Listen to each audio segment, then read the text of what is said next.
Well, welcome, Scott, to the Leaders Who Care series. It's great to see you. Hey, Mark. Thanks for having me. No, it's a pleasure, and I've been looking forward to this one because what you do touches my heart, really. I think you know how important it is, and it's a continuum basically that has to keep going. So let's start by, if you would, I have to tell guys this, especially briefly introduce yourself. Not about business or what you do, whatnot, but who Scott is, where you're from originally, where you are now, family, maybe something you've never told anybody ever, and you want to reveal it to the world now. Who knows? But a little bit about you. Good. Well, my name is Scott Weber. I'm American and French. I grew up in the US, but with an American dad and a French mother. Did all my schooling in French at the Lycée Français de New York before heading to university at Georgetown, and then moving out to Europe to start my career at the UN. And I've lived out here ever since. So American culturally, bicultural, French American, and raised our kids out here. I married my high school sweetheart. So we've been together since we were 17. Wow. That's a huge part of who I am. And we got started in life early on many fronts, including with kids. So we have a 22-year-old and a 19-year-old. And one's finished college already. The other one's a rising sophomore at Boston University. So it's been a charmed life, I must say. I'm just so grateful every day, and I feel it, and I'm very conscious about that, about how fortunate I've been on the fundamentals. Yeah. How many years do you said married? Well, we just celebrated our 25th anniversary of marriage, but we've been together much longer than that. That's a testimonial for peace right there. Every day. You have to build peace every day. Can't take it for granted. Don't. So you mentioned your kids. What were you like as a kid and a teenager? Were you like organizing teams during recess at school to be able to collaborate? Were you playing sports, music? What did you do? I think peace building came a bit later in life. No, so I was a very curious kid. I would devour magazines like Scientific American and Omni. Doesn't exist anymore, I don't think. Omni magazine, scientific magazines like that. I was very curious, tinkering with things. I was a huge player of Lego when I was little, building entire worlds and stuff. So that's the kind of kid I was. But I was very sporty. I played baseball, not particularly well. I was a good swimmer, very good swimmer. I was on the swim team. That was a big part of my life growing up. But I think sports played a very important role for another reason, which was that because I was a culturally American kid going to a French school my whole youth, you know, I kind of struggled through those years. And my outlet to gain confidence and self-confidence was through sports. So probably the teacher that had the biggest influence on me was my gym teacher, who constantly recognized the skills I brought and would always have me do the demonstration in class, be it in judo or running or this or that. So I actually gained a lot of self-confidence through that, even if I was, you know, having a tougher time in the academics of a French system. It's not a French language school in the United States. It's actually the French national system, just transposed in the US. It was very tough. It's a huge blessing, and I'm you know, I thank my mom in particular hugely, but my parents for putting us with great difficulty and great cost through a French system, because the richness of being bicultural in addition to being bilingual is incredibly important, and it's been a massive part of my life. So I'm thankful for it, even if it was challenging. But sports played that role in my life at the time, and because I was so curious and kind of trying to devour data and information like that, I would even memorize the almanac. Almanac was one of my favorite books as a kid, and to such a degree that my parents used to call me Facto Man, because I would always be sprouting facts from the almanac and wanting to learn. You should have been the founder of Wikipedia. I know the founder of Wikipedia. He's a great guy. He had the idea first. It's interesting. You're touching on some other questions we're going to get to later, but when I speak to and interview a lot of people for this or for talent and opportunities, men especially go back to even a moment sometimes in their life where the coach did this or that for them or put them out at the right moment or just believed in them as the foundation for who they are and how confident they are. So it's quite something. And another reason why we actually call this leaders who care, because we're always affecting or impacting people, even when we don't know it in that sense. So I'm glad you shared that. What was very interesting, Mark, just sorry to interrupt, what was very interesting is that years later, separately, my older brother and I got wind that this particular gym teacher, Monsieur Taroha was his name, had a personal tragedy. And we both reached out to him separately. And we both wrote to him. We discovered this by comparing notes later. We both discovered that he was the guy who had the greatest influence on us growing up at school. Yeah. It's crazy. So in fact, when you ask people, and I often ask people this, is like, which teacher had the greatest influence on you? And it's almost never about the subject matter of what they taught. No. It's about the fact that they actually saw something in you and helped to bring the best out of you. That's what the beauty and the importance of the role of a teacher is in any young person's life. It's not just knowledge, it's really them seeing you as an individual. And that was definitely my experience. 100%. Not to be cute, but they are leaders who care about you. And which is how I came up in calling this series that, and talking to people, because I had leaders who cared along the way too. And sports was a big part of it, a big part of it. We all need somebody to believe in us, period. And it's something that we should be thinking about when we're, as I said, impacting other people. We'll get to influencers in a minute, even more. Your journey started with, some school named Georgetown, out there, and you were in international relations, economics, and even Russian. What were you envisioning at the time?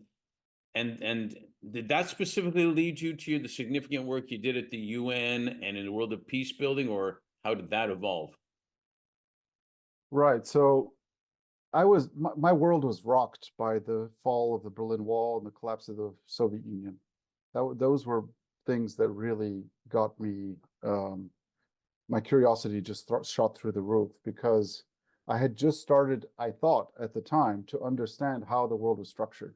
And then it all changed in one go. And so I knew I wanted to study international relations, but the interest in the Russian language, in Russian history, in post-Soviet political affairs came from that realization that Americans didn't really understand that part of the world.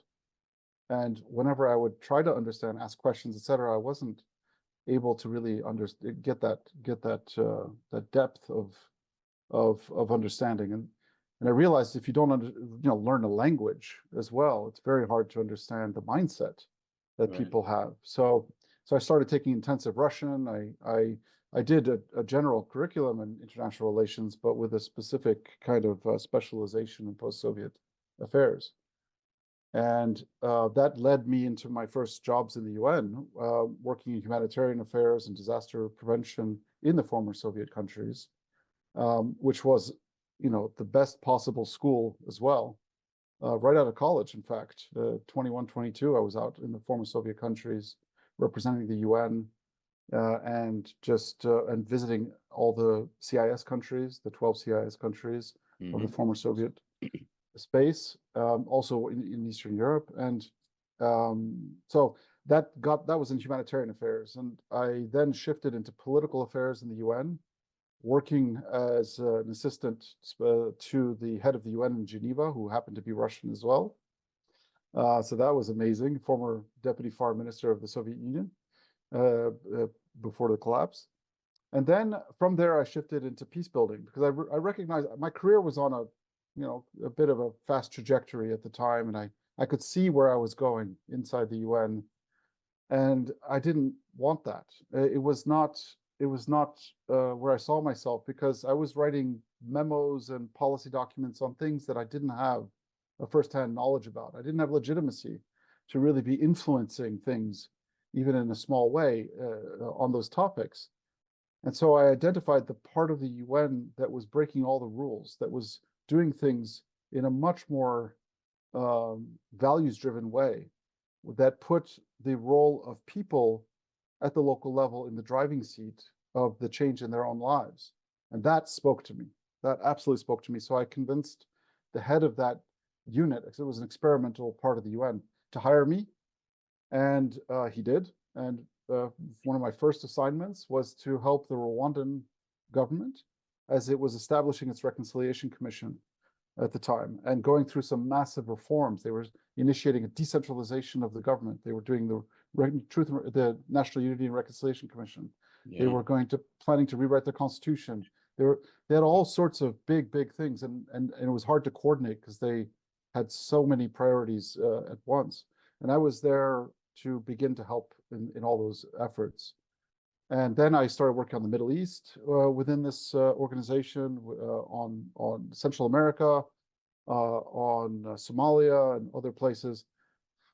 And later, in 2005, I was tapped to take over the agency at a very young age, at 29, almost before I turned 30. And I became everyone's boss overnight, which was a really difficult leadership journey. I was the youngest guy in the organization. I became everyone's boss.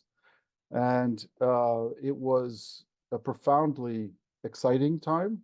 I wanted that challenge, but at the same time, I was full of doubts because I didn't have the experience of. I was taking over from one of my mentors, who was closing on at 60 at the time, I think.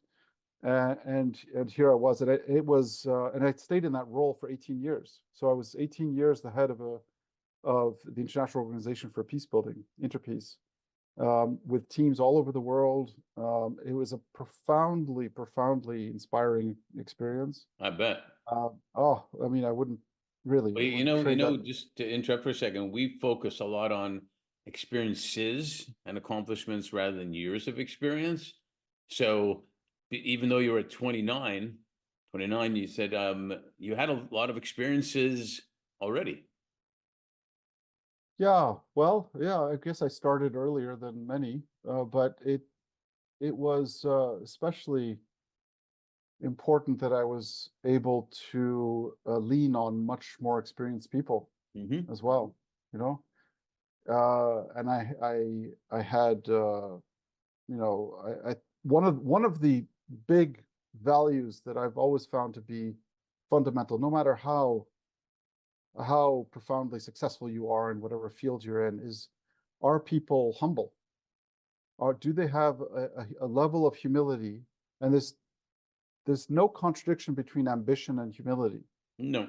It shouldn't be, really. People misunderstand it as being meek. It's not. Yep. It's just a level of actually self-confidence that you don't have all the answers. But if you start asking the right questions, you can get things done. And if you know how to work with others and bring out the best in others, you can change the world. Absolutely. And so one of the things I was inspired by was precisely leaders around me who they were profoundly brilliant, profoundly successful, but deeply humble at the same time. And that I loved. So I really wanted to emulate that. And that's, if I've had any success in my leadership journey, I think it was because of that combination of being very ambitious in terms of the change. I personally think that this is how I try to live my life, is that we're on this planet a very short amount of time, and we have to do as much as we can to make the world a better place for others while we're here. And that's the drive of ambition. I'm super impatient in that sense, but I'm humble in recognizing I don't have the answers, but I'm going to make sure I try to ask the right question.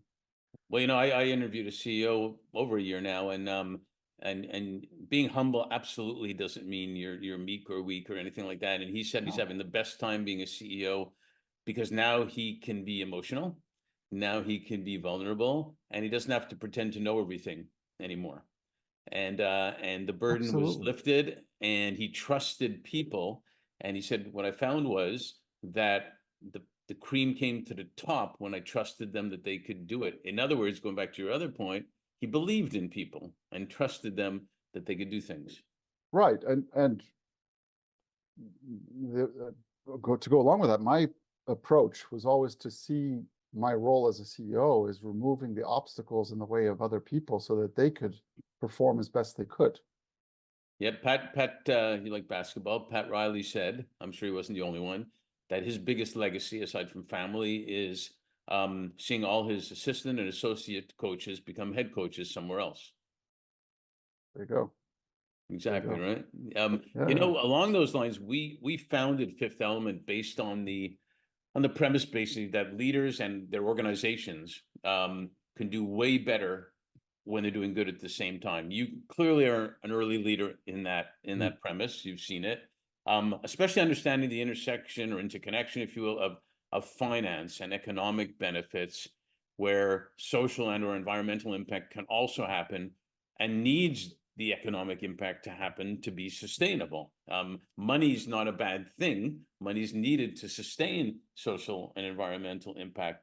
Can you describe some of the experiences, what you learned about the importance of economic development and financing, and how it gives you yourself a unique vantage point for your current role as CEO of Peaceinvest, if you will, and making an impact achieving peace? Sure. So, well, look, throughout my career working in primarily post-conflict countries, one of the things that I saw was that, and people say this all the time, is we can't eat dialogue, right? Is that yes, okay, we can kind of listen to one another, we can understand one another, we can start to trust one another, but if we don't see our economic situation improve, or if it improves in ways that are unequal, that's going to shatter the fragile peace and trust that we have. And if I had to say that if there was a red thread throughout all my experiences, and that's I'm talking about from Somalia to working with the youth gangs, the most violent youth gangs in the world in Central America, all the way into Asia and Aceh, where I worked on the peace process there. If there was a red thread throughout it all, it was inequality and exclusion. They were at the core of all conflicts that I've dealt with in my career.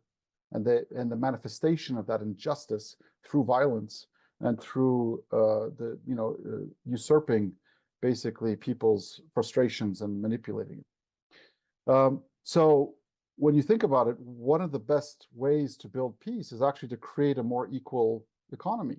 Yep. We had learned a lot in peace building about how to build legitimate institutions, especially bottom up, because when everything else is broken, people go back to what's most core, which is the local, the tribal, et cetera. You have to rebuild often from below to build layers of trust in governance. So we learned how to do that. We know what that takes. We learned even more about what it takes to reconcile people who have been either killing each other, that's the extreme situation, but in a polarized society like we have in the United States or in Europe right now too. How to rebuild those levels of trust. We know how to do that. The part that always eluded us throughout all those years was how to create an economy that binds.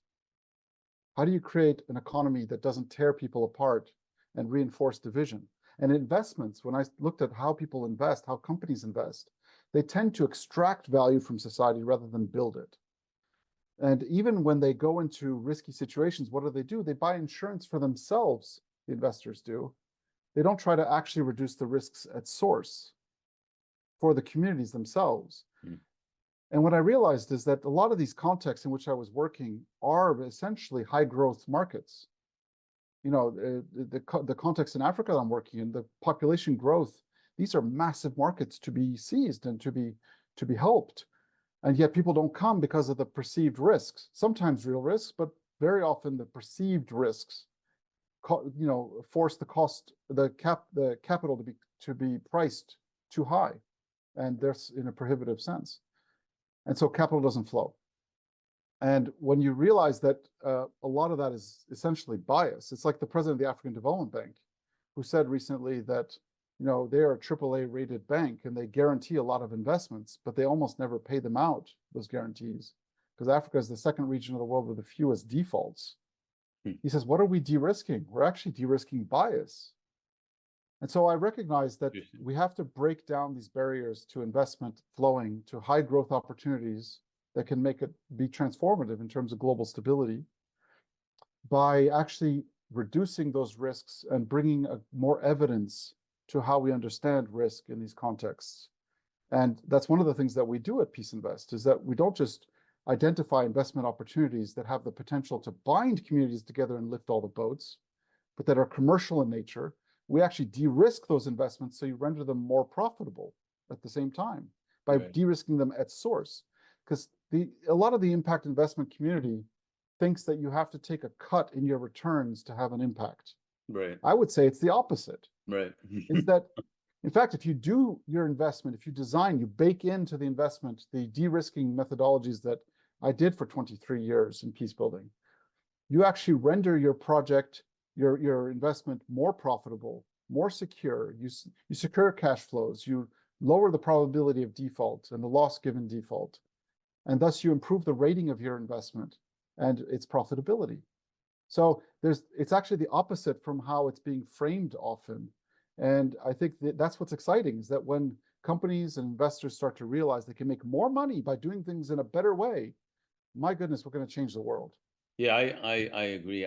It's why I don't call nonprofits anymore. I call them social profits, because I never liked, when I joined as an employee, JC's International, as a nonprofit.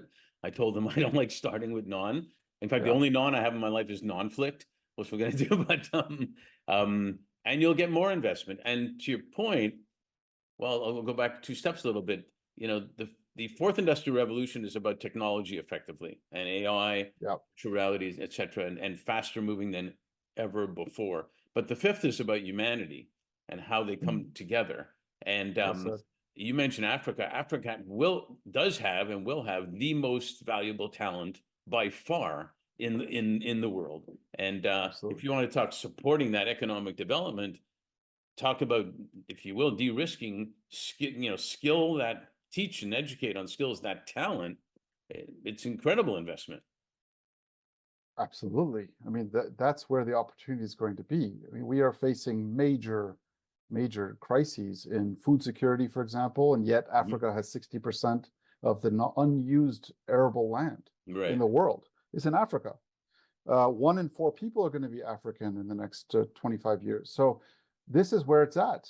And this is where the exciting growth is happening. This is where the innovation is happening. I think And I'm going to throw something at you here.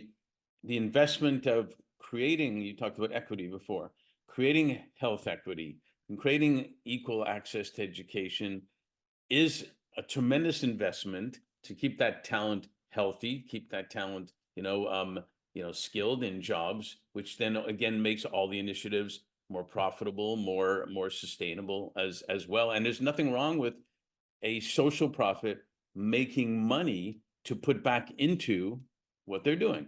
on the contrary, that's how you create sustainability. Right. Absolutely.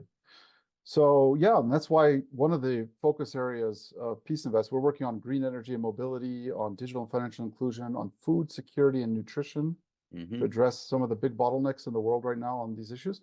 But the fourth is human capital. We've actually created a vehicle, an investment vehicle, to invest in people's skills and have that create a return for investors and a massive return for the government and for society.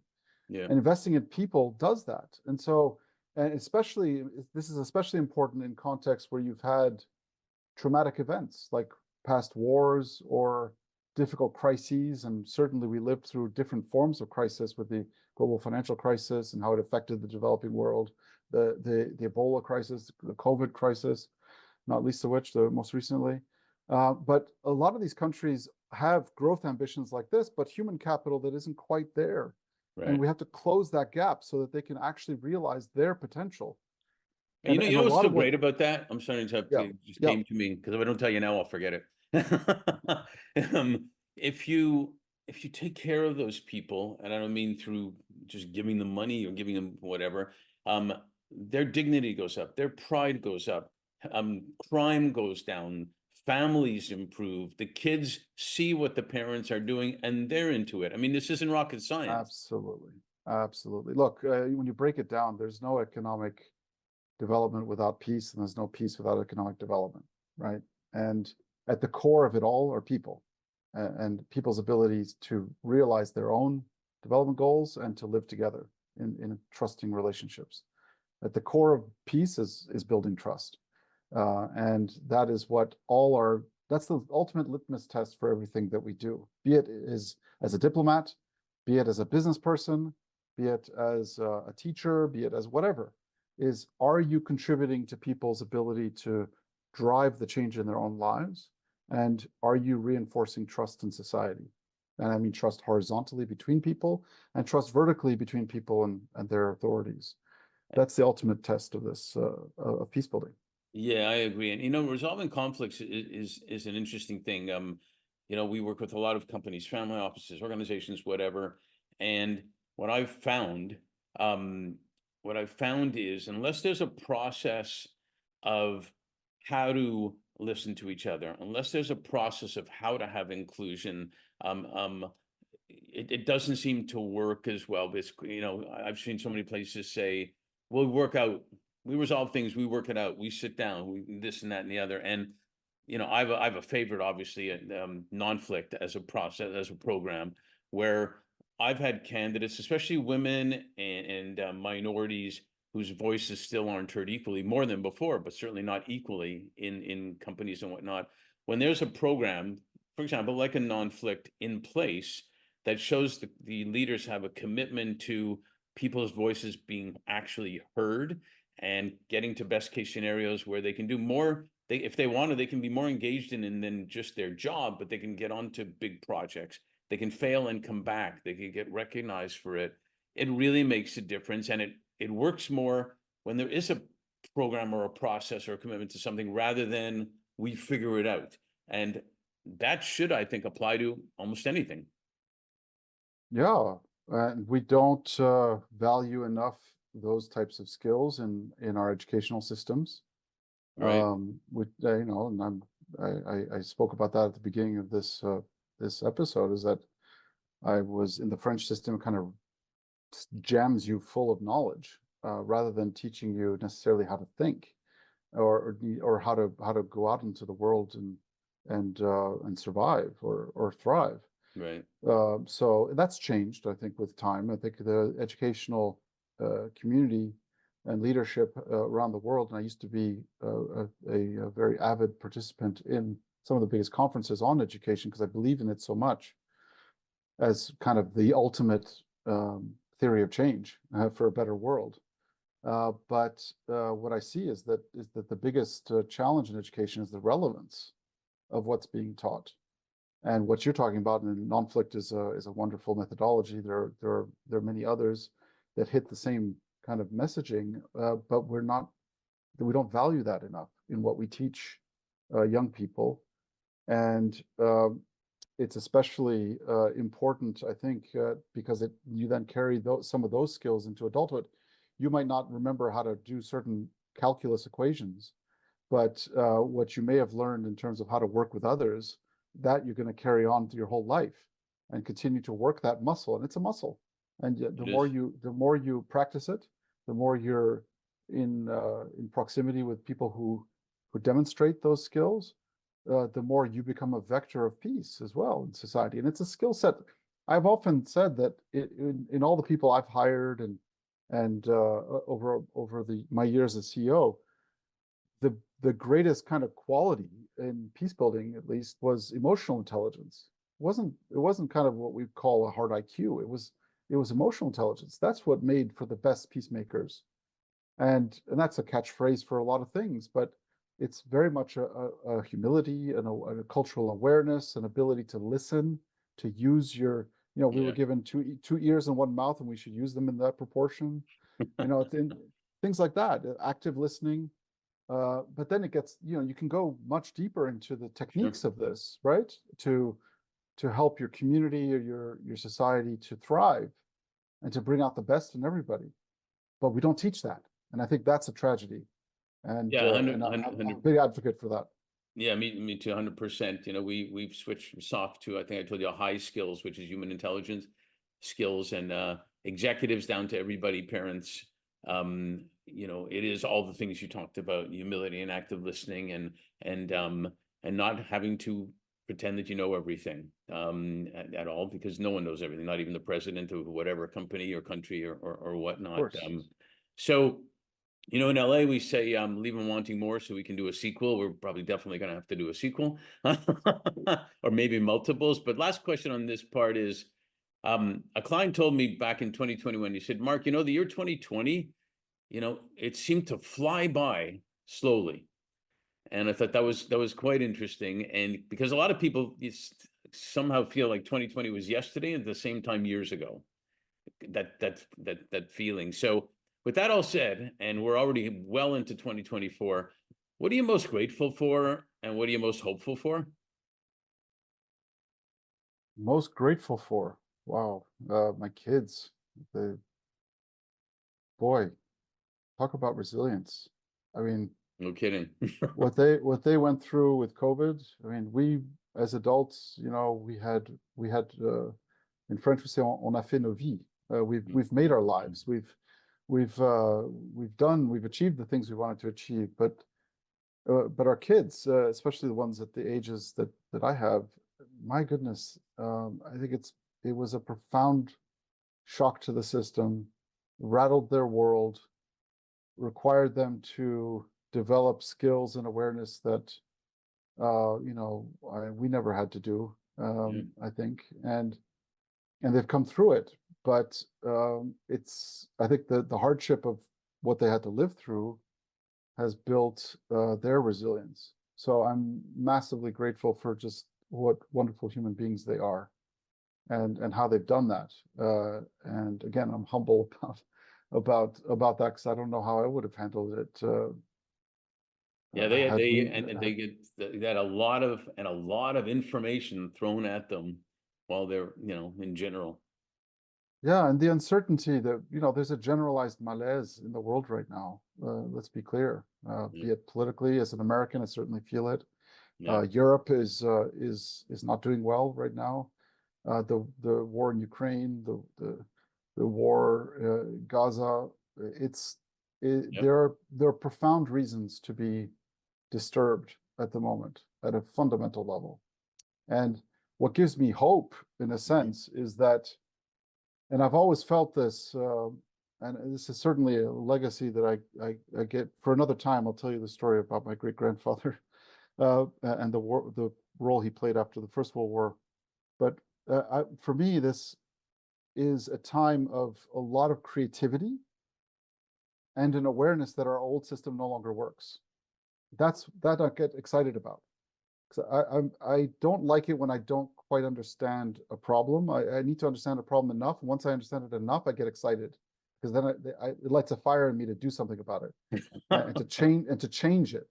And I feel right now it's crystal clear the old international governance system is broken. It doesn't work. We need creative alternatives. We need all sorts of other pathways to change. We need different forms of institutions that are less siloed and more networked institutions, et cetera. We need a rebalancing of justice in terms of the North and the South of this world, all sorts of issues like that. But I think there's an awareness now the old system doesn't work, and there's a massive level of creativity that is thinking about what new system we need. And I get excited about that. I think that is brilliant. We've been hostage to the 1945 international governance system for too long. And now there's an awareness it is broken. Let's figure out the next system. Well, which is something to be hopeful for, because as they say, sometimes you got to hopefully not hit rock bottom to actually be aware we got to change something. And now hopefully in a lot of those areas you talked about, maybe there can be change. Well, I'm grateful for our new friendship, and I'm grateful for you being a leader who cares, because we do need a lot more leaders who care, and I'm probably hopeful for the same thing. So thanks for being on this series. We really appreciate it. Oh, thank you so much. It's great being here. Thank you for listening to the Brand Called You videocast and podcast, a platform that brings you knowledge, experience, and wisdom of hundreds of successful individuals from around the world. Do visit our website www.tbcy.in to watch and listen to the stories of many more individuals. You can also follow us on YouTube, Facebook, Instagram, and Twitter. Just search for the brand called You.